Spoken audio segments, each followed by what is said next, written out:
All eyes have been on Tehran to see if there's any sort of official reaction from the Iranian government to the attack on Salman Rushdie in the United States on Friday, but so far there's been no official reaction. We have heard from the Israeli Prime Minister Yair Lapid, who tweeted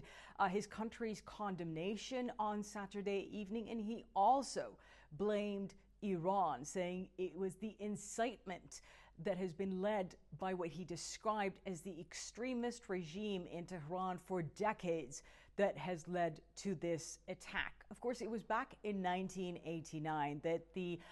Iranian supreme leader, Ayatollah Khamenei at the time, who issued a fatwa, this religious edict calling for the killing of Salman Rushdie following the publication of his book, The Satanic Verses, that was seen as blasphemous, sacrilegious, and extremely insulting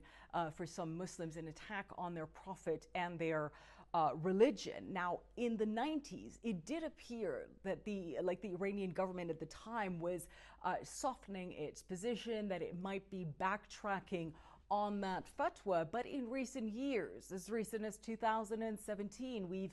seen the current supreme leader, Ayatollah Khamenei, saying that that fatwa still stands, that it is still valid. And while we've not had any official government reaction so far, we have seen reaction on social media as well as hardline conservative publications in Iran. One newspaper on Saturday publishing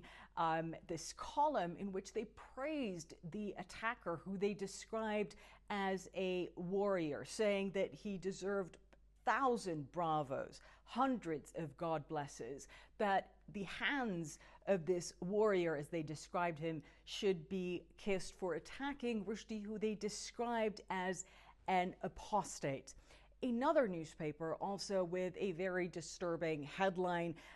"The Devil on the Path to Hell," a headline they had along with a picture of Salman Rushdie on a stretcher.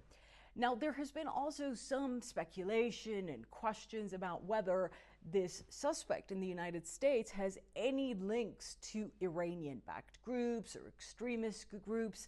in Iran or elsewhere in the region. Lebanese media were reporting that Hadi Matar also is a Lebanese citizen, that he's eligible to vote in the country, something that CNN has not been able to independently verify, but CNN reached out to the Iranian-backed Lebanese Hezbollah group, asking them if they knew anything about the attacker or this attack, and one official saying that all they know about this attack is what they have seen in the media, that they know nothing about it and that they know nothing about this suspect. Jumana Karache, CNN, Amman.